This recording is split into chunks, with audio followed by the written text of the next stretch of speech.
তারা হয়তো এই হাদিস জানে না, আল্লাহ পাক ওদের কানের মধ্যে আমার এই হাদিসটা যেন পৌঁছে দেন, আমিন। নবী সাল্লাল্লাহু আলাইহি ওয়াসাল্লাম বলেছেন, আমি মেরাজের রাতে যখন গিয়েছি তখন এক শ্রেণীর মানুষকে দেখেছি, ওদেরকে শাস্তি দেয়া হচ্ছে। কি শাস্তি? জাহান্নামীদের রক্ত এবং পুঁজ ওদেরকে খেতে দেয়া হচ্ছে। জিবরাইল আলাইহিস সালামকে জিজ্ঞাসা করা হলো যে এরা কারা? তিনি বললেন, এরা আপনার উম্মতের সেই সব ব্যক্তি যারা মাদকদ্রব্য সেবন করত। আল্লাহ রাব্বুল আলামিন তার হাবিবের মাধ্যমে জানিয়েছেন, যখন কোনো মুসলিম মাদক সেবন করে বা কোনো ব্যক্তি মাদক সেবন করে তখন 40 দিন তার নামাজ কবুল হয় না।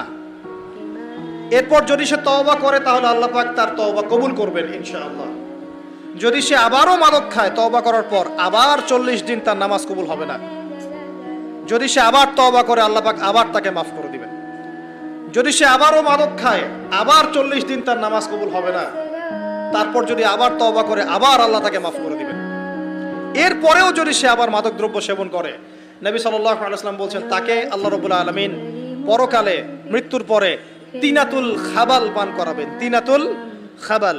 জিজ্ঞাসা করা হল, ইয়া রাসূলুল্লাহ, তিনাতুল খাবাল কি জিনিস? নবী সাল্লাল্লাহু আলাইহি ওয়াসাল্লাম উত্তর দিচ্ছেন, এটা হচ্ছে জাহান্নামীদের রক্ত, মাংস, এগুলো পুড়ে পচে যে রসটা বের হবে, এটা হচ্ছে তিনাতুল